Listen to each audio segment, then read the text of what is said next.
Знову усіх вітаю, брати і сестри. Усім добрий день.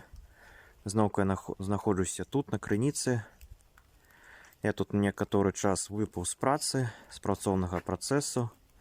Але, як бачу, вже дах тут Максим з Віктором і іншими вже добудували. На вот такую каструльку туди поставили, ніби купол.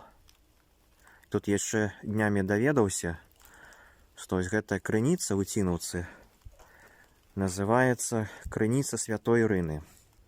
І це значить, що усі ті оповіді, які я тут так само почув у листопаді про Жаночий монастир, про 12 монахів і 12 криниць, все ж таки тут мають ніяку правду.